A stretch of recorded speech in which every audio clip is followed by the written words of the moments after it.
Esse versículo de Eclesiástico, um livro apócrifo para judeus e muitos protestantes, mas canônico para a Igreja Católica, nos apresenta não apenas uma visão de suspeita e condenação para com as mulheres, mas também um lembrete de que o mal origina do útero da transgressão feminina. Uma ideia que não só influenciou as culturas regidas pelas religiões abraâmicas, mas que cresceu no nosso imaginário a ponto de se tornar um arquétipo facilmente encontrado nas principais obras de terror das últimas décadas. Eu sou o Bantim e vocês já se perguntaram o porquê as obras de terror sempre colocam a mulher como a porta de entrada para o mal? No clássico O Exorcista, Regan é uma jovem menina inocente que é possuída por um demônio mesopotâmico. Em Suspiria, uma academia de balé serve como fachada para um coven de bruxas. Em O Enigma do Mal, uma mulher é perseguida e violada por uma entidade invisível. Em Caso 39, uma menina aparentemente inocente, na realidade é a encarnação de uma força demoníaca. Em Garota Infernal, Jennifer é sacrificada em um ritual satânico, e seu corpo passa a habitar um demônio que se alimenta da carne de homens. E em O Bebê de Rosemary, temos a mulher como receptáculo do anticristo.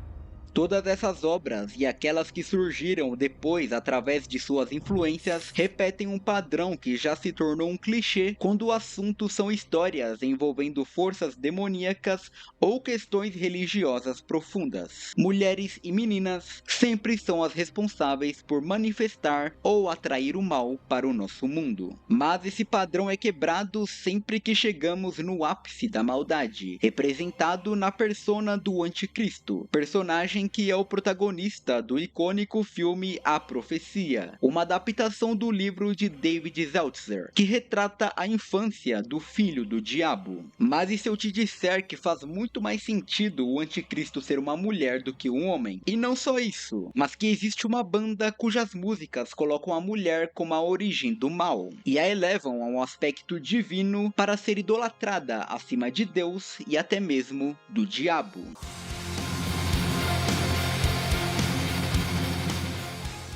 Fundada na Inglaterra no início dos anos 90, o Cradle of Filth é uma banda que sempre desagradou os truzões do metal extremo, por fugir do clichê da sonoridade crua e brutal para fazer algo mais melódico e atmosférico, com o uso intensivo de teclados e vocais femininos, e também por explorar a temática satânica e anticristã através de uma perspectiva mais direcionada ao vampirismo, erotismo, literatura gótica e a imagem feminina como símbolo do mal absoluto. Mas não tem outro jeito de entender as influências por trás das letras dessa banda e para as obras de terror que usam desse arquétipo feminino sem explorarmos algumas das principais representações de mulheres dentro dessas três religiões.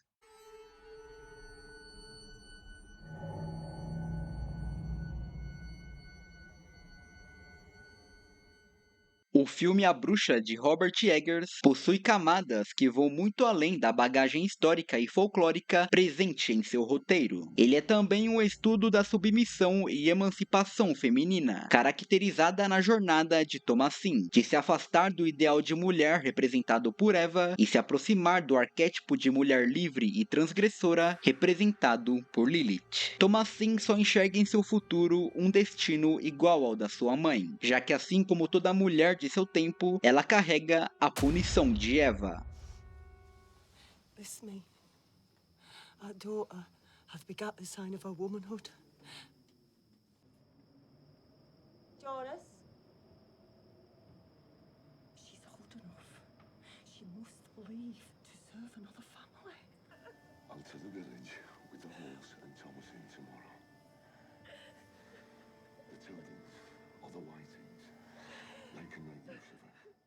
Mas o fator que leva Thomasin para o caminho de Lilith não é só a presença da bruxa na floresta e o diabo personificado na forma de bode, e sim a sua chegada à puberdade. E a razão disso é a óbvia regulação e controle da sexualidade feminina que sempre existiu nessas religiões, e o próprio corpo em si da mulher como fonte de tentação. Então, quando Thomasin começa a alcançar a maioridade, as mudanças em seu corpo passam a chamar a atenção do seu irmão mais novo, e o cenário que se constrói colocam ela como a principal aliciadora que trouxe toda a profanação e sofrimento para sua família. Here's you! Here's you! You bewitched thy brother, proud slut! Did you not think I saw thy sluttish looks to him, bewitching his eyes any harm? And thy father next! É como se após a queda do paraíso, Eva tivesse herdado o aspecto tentador da serpente, e a própria imagem feminina se tornado o símbolo de uma sedução maligna que poderia trazer a ruína aos homens. Uma sina que todas as mulheres carregariam até os tempos atuais, o que culminou no controle religioso sobre a mulher e seu corpo. Mas a persona de Lilith existe justamente como contraponto a isso. Apesar de seu nome aparecer na Bíblia apenas uma vez e na forma de um animal demoníaco da noite, a história que todos vocês conhecem sobre ela ter sido a primeira mulher de Adão, que se recusou a ser submissa a ele e assim se tornou um demônio e mãe de diversos outros demônios, só vai começar a aparecer na literatura a partir do século VIII, em um texto satírico conhecido como o Alfabeto de Ben Sirá. Esse livro não tem status religioso, muito menos é considerado canônico por alguma vertente religiosa abraâmica. Basicamente, ele é uma paródia de narrativas folclóricas judaicas e textos rabínicos, contendo diversas histórias cheias de situações absurdas que foram compiladas no mundo islâmico entre os séculos 7 e 9, mas ninguém sabe exatamente quem o escreveu. Então sim, a história de Adão e Lilith é na verdade uma sátira da história de Adão e Eva, onde a mulher não é a responsável pelo pecado original e assim se torna ainda mais submissa e tendo sua sexualidade reprimida e controlada. Nessa versão, a mulher abraça seu comportamento transgressor e se torna alguém que representa a manifestação máxima da sexualidade e da autonomia feminina. E é da dicotomia entre essas duas personagens que nasce a relação triangular entre Thomasin, a bruxa da floresta, e o diabo, que atua como mediador entre as duas. Uma relação que resulta na destruição da família de Thomasin e dos pilares religiosos que eles representam. Acontecimentos que para essa personagem acabam sendo uma jornada de libertação dos dogmas que a aprisionavam. É por isso que quando a acompanhamos andar até a floresta nos últimos minutos do filme, não estamos vendo apenas uma garota que fez um pacto com o diabo, e sim uma representante da queda do paraíso, do pecado original de Eva, ou melhor, da ascensão de Eva para abraçar a arte da bruxaria. E eu não fiz toda essa explicação à toa. Para Eva, a arte da bruxaria é uma das melhores músicas do primeiro disco do Cradle of Filth. A letra dessa música apresenta Eva como uma figura subversiva, uma iniciadora no saber proibido, e o homem que a narra se coloca como submisso a ela. Em certo trecho da música, ele diz o seguinte: "Ela me saudará como uma serpente em seu Éden escuro e secreto, e eu sempre desejarei, pois sua feitiçaria é desejo. Minha alma está envenenada por dentro." Ou seja, aqui nessa narrativa, a mulher é a própria serpente do Éden, seduzindo e tentando o homem, mas não para fazê-lo pecar, e sim para fazê-lo adorá-la e venerá-la. Essa música é uma confissão de amor a Eva, a enaltecendo por ter comido do fruto proibido e descoberto os segredos que a transformaram em uma bruxa. I will make my puppets dance. The men will bow down before me to take my flesh. Essa temática de colocar a mulher como símbolo de adoração e origem do mal está presente em praticamente todas as músicas desse disco. Em The Black Goddess Rises, o narrador clama pela deusa Ishtar, a chamando de rainha. Hecate, Bastet e Astarte também são mencionadas em outras músicas. E a capa do disco representa com perfeição o seu título: O princípio do mal se fez carne. Ou seja, o mal está diretamente ligado ao feminino e ao ao desejo sexual. E o próprio Danny Filth, que é o fundador e vocalista da banda, já falou sobre isso no seu livro The Gospel of Filth. Em um trecho desse livro, ele fala o seguinte: a personificação do mal como mulher se resume a uma equação muito simples para mim. Se você vai escrever de forma muito íntima sobre um personagem, eu prefiro ser íntimo com uma mulher. Prefiro adorar uma entidade feminina do que uma masculina. Se o representante de Deus na Terra é um homem, me parece lógico que o oposto seria a mulher, especialmente com a associação simbólica tradicional entre a feminilidade e a lua. De certa forma, veneramos a mulher como autora do pecado original e, portanto, a razão do homem se afastar de Deus. Ou seja, ao invés de culpar a Eva pelo pecado original, o Danny Filth a eleva como a primeira transgressora, a pessoa que escolheu o conhecimento em detrimento da obediência. E o pecado original em suas músicas é colocado como um ato de liberdade e poder. E a partir disso, ele coloca o feminino como algo inseparável da dominação, do poder e da escuridão, sendo uma força que atrai o homem para a submissão e o êxtase. No EP Vampire e no disco Dusk and Her Embrace, essa idealização do feminino passa a ser ainda mais inspirada na literatura gótica, trazendo músicas com letras que ainda tinham aquele aspecto sombrio do disco anterior, mas que agora soavam muito mais poéticas e românticas, elevando a figura da mulher a algo etéreo e inalcançável.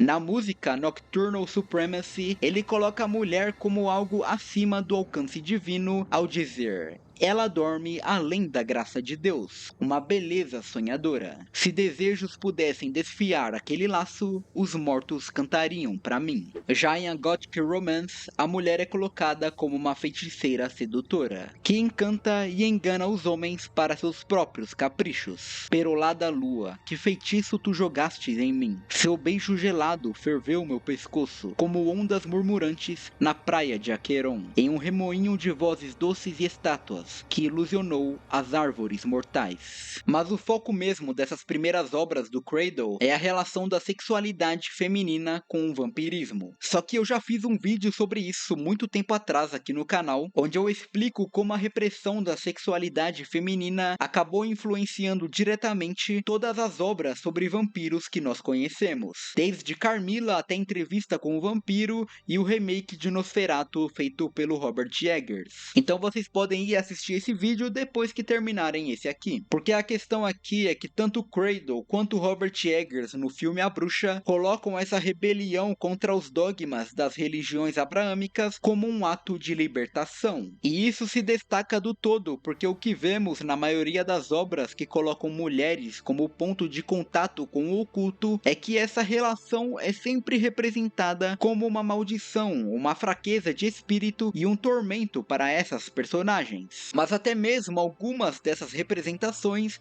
possuem ligações com arquétipos bíblicos. Em Penny Dreadful, Eva Green interpreta Vanessa Ives, uma médium que possui um passado traumático e é atormentada por possessões e tentações feitas por demônios que a perseguem. E o gatilho para o início dessas possessões foi o pecado que ela cometeu ao seduzir o marido da melhor amiga, cedendo ao seu desejo sexual, algo que ela, criada em uma família católica, sempre foi ensinada a reprimir e repudiar esses sentimentos carnais como sendo de origem pecaminosa. Mas a questão é que descobrimos que a razão dos demônios a perseguirem não é por uma punição, e sim por uma profecia que eles buscam realizar, onde Vanessa se tornaria a encarnação de Amunet, ou a noiva do diabo, uma espécie de mal absoluto que passaria a governar a Terra. Esse arquétipo da mulher que cede ao desejo, é punida por isso e depois se envolve com forças ocultas que revelam que ela simboliza uma posição de poder, também é encontrado no remake de Suspiria. No filme de Luca Guadagnino, a protagonista Suzy foi criada em uma família Amish, e ainda jovem ela foi pega por sua mãe enquanto se masturbava, e acabou tendo sua mão queimada por um ferro de passar como punição. Esse trauma a deixou reprimida sexualmente, a ponto de distorcer ser sua percepção do ato sexual. Tanto que depois de dançar diante das bruxas, ela diz que a sensação de dançar é como ela imagina que seria transar. E assim como a Vanessa de Penny Dreadful, o destino de Suzy também reserva algo grandioso, já que no final do filme descobrimos que ela é a encarnação da Mater Suspiriorum, uma das 3 bruxas ancestrais possuidora de um poder sem precedentes capaz de reger o mundo inteiro. E só existe uma personagem na Bíblia que possui uma posição semelhante.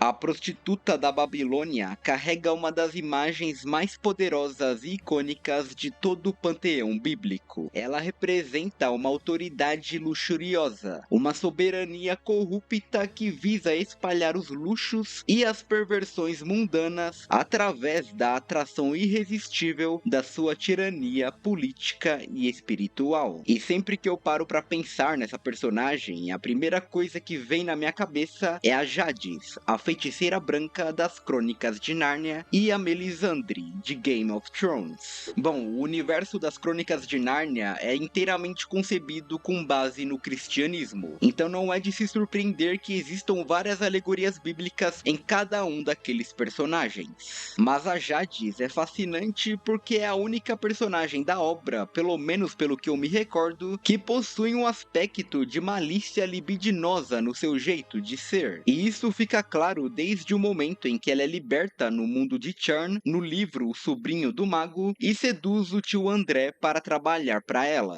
Além de que, assim como a prostituta da Babilônia, ela representa um poder corrupto e autoritário, que sequestra o coração das pessoas do caminho divino, as transformando em escravo dos seus desejos e ambições. E ela é poderosa a ponto de manipular e desvirtuar o caminho dos homens de Deus, como é o caso do Edmundo, um dos filhos de Adão, que é seduzido por ela. O doce que ela entrega a ele age como o vinho da fornicação, um presente material irresistível que leva Edmundo à traição e à servidão à sua vontade. Já com Melisandre, o arquétipo da corrupção política e da sedução de uma nova e falsa religião se torna ainda mais evidente. Ela é a mulher que se senta sobre os reis, contaminando todos com o fanatismo da sua religião, que roga por um Deus que não é aquele tradicionalmente conhecido e idolatrado pelo povo de Westeros, mas que promete poder absoluto àqueles que seguirem e obedecerem a sua serva mais fiel. Ela é a mulher que dá à luz a criaturas de sombras e que esconde segredos obscuros, enquanto faz todos se ajoelharem com seu poder de sedução. A Mulher Escarlate é o ápice da visão maligna que é projetada na feminilidade, e como é de se imaginar, o foco dessa representação está sempre direcionado à sexualidade. Por isso ela é a prostituta, a mãe das abominações, que carrega um cálice transbordando o reflexo das suas fornicações. No final, é só mais uma forma de insinuar que uma sexualidade livre dos dogmas da castidade e da modéstia vão culminar no nascimento do mal. E foi ciente disso que o famoso ocultista Aleister Crowley reinterpretou a figura na sua religião, a Thelema, dando a ela o nome de Babylon e retirando o teor de figura de corrupção e perigo demoníaco de sua imagem, e a transformando em um símbolo de liberdade espiritual e energia sexual sagrada, a tornando uma das deidades centrais da Thelema, onde em uma interpretação mais abstrata, ela representa a mulher libertária, livre dos tabus abraâmicos e dominadora do poder divino que o feminino carrega. Mas nós sabemos que a razão desses tabus estarem ligados à sexualidade feminina está muito mais relacionada ao fato de os homens muitas vezes serem incapazes de conter seus instintos e desejos, do que pelo fato das mulheres usarem seus atributos para realizar supostas intenções malignas. É disso Disso que surgem as ideias de modéstia, onde a mulher deve evitar se mostrar o máximo possível para não despertar o desejo pecaminoso que elas carregam entre as pernas. E na música Her Ghost in the Fog, o Cradle of Filth explora como essas ideias sempre vêm cheias de hipocrisia e perversidade. A letra dessa canção conta uma história de amor e vingança, e começa com um monólogo narrado pelo Doug Bradley, o ator que interpreta o Pinhead nos filmes Hellraiser, onde ele deixa claro que estamos prestes a testemunhar uma tragédia. A partir dessa preparação, o vocalista assume a narração, apresentando o ponto central da história, uma mulher que ele descreve como a mais divina das criaturas, uma rainha da neve de lábios em sintonia com a simetria, alguém que ele procurou em todos os lugares. Disso ele parte para descrever como eles dois se apaixonaram e viveram um romance até que uma noite mudou tudo. O narrador diz que naquela noite as árvores cheiravam a pôr do sol e cânfora, e ele segue dizendo: seus lampiões caçaram fantasmas e jogaram um brilho de luz inquisidor como as sombras que eles lançaram sobre a minha amada, que fugia sob a luz da lua. Ou seja, um grupo de homens a perseguia durante a noite. E o refrão da música torna a intenção deles ainda mais explícita ao dizer o seguinte: eles rastejaram através dos bosques, hipnotizados pelo vestido de tafetá que nos quadris dela oscilavam. E aqui eu acho que já fica bem claro o que eles fizeram com ela quando a alcançaram. Mas a música dá um peso ainda maior ao descrever esses homens como sendo 5 homens de Deus vindos de um vilarejo que a consideravam uma bruxa.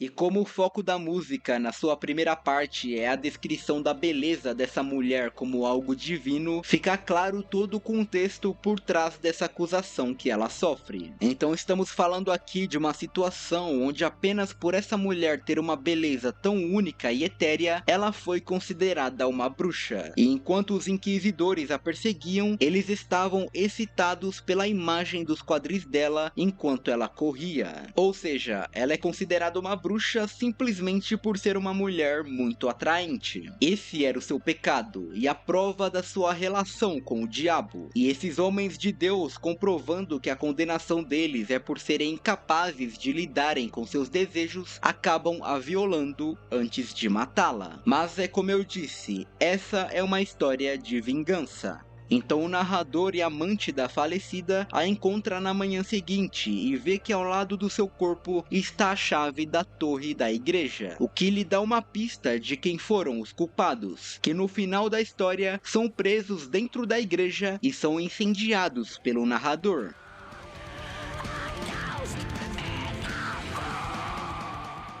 Todos os arquétipos e simbolismos presentes nessas personagens e músicas citadas até aqui demonstram que as representações do mal, quando baseadas nas religiões abraâmicas, quase sempre culminam em uma personificação demonizada da mulher livre, sexualmente ativa e sedutora. Então, se um dia o anticristo realmente andar sobre esta terra para manipular as massas e fazê-las devotas de um falso profeta, é muito provável que ele seja uma mulher. De todos os personagens históricos e fictícios que representam uma feminilidade maligna, a condessa húngara Elizabeth Bathory é a que carrega a fama mais infame. As lendas sobre sua sede por sangue virgem e vício pela juventude eterna inspiraram diversas representações do seu nome em diversas obras da cultura pop. Mas a melhor adaptação sobre a vida e crimes de Elizabeth Bathory não está no cinema e nem na literatura, e sim na música.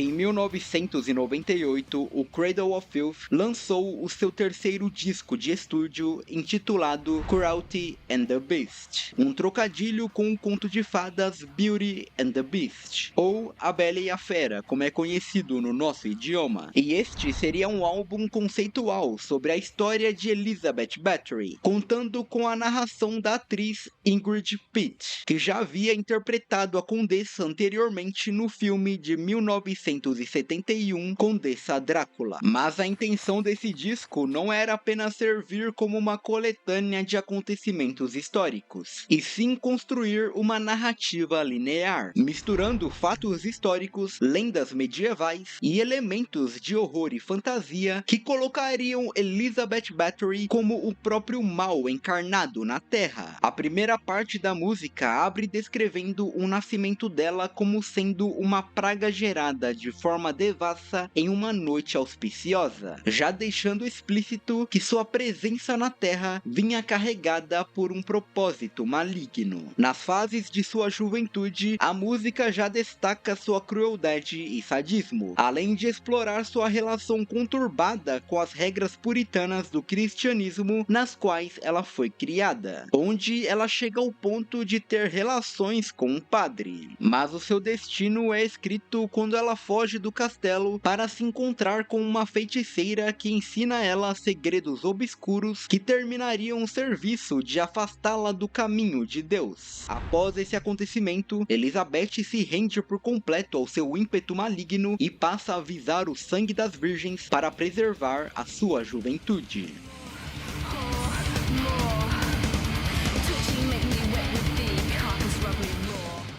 Dessa forma, Elizabeth se torna um símbolo de horror e beleza, alguém que deve ser temida e adorada, uma espécie de divindade profana que chegou para fazer todos se ajoelharem. Destituída de toda respiração no ar, até mesmo a morte empalideceu ao se comparar à mancha do esplendor dela, tão raro e engedrado, sobre a multidão reunida e apavorada.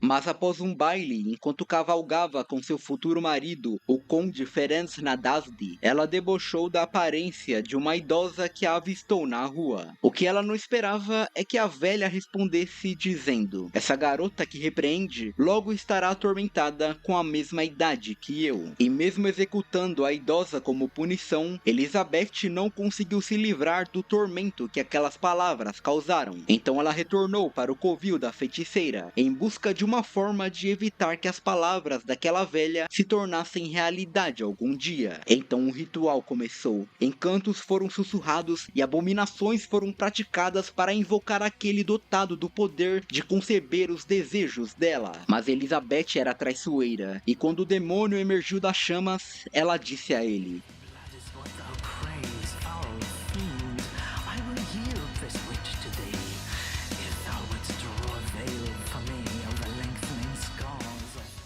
Ao trair a feiticeira que a iniciou nas artes sombrias, Elizabeth revelava ter apenas sua própria vaidade como mestra. Mas esse ato foi o início de sua ruína, pois mesmo enquanto era arrastada para o inferno, a feiticeira cuspira uma maldição final para manchar a condessa com a promessa de que o marido dela em guerra seria cruelmente morto, e ela apodreceria, solitária, louca, nos pregos tortos da fé.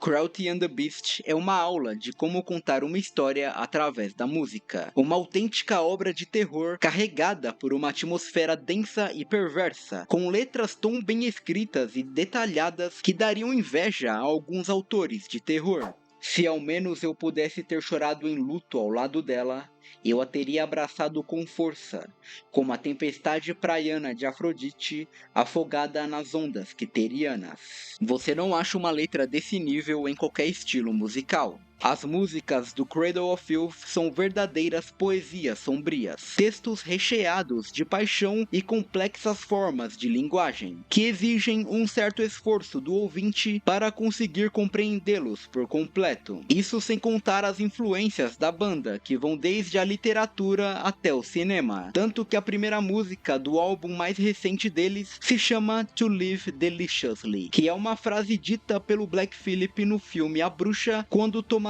está assinando o pacto com ele. E essas conexões e referências não são à toa. Essas obras compartilham de uma coisa em comum, que é a mulher vista como ruptura entre o sagrado e o profano, mas não como condenação, e sim adoração pelo poder e liberdade que apenas as mulheres que trilham o caminho de Lilith possuem.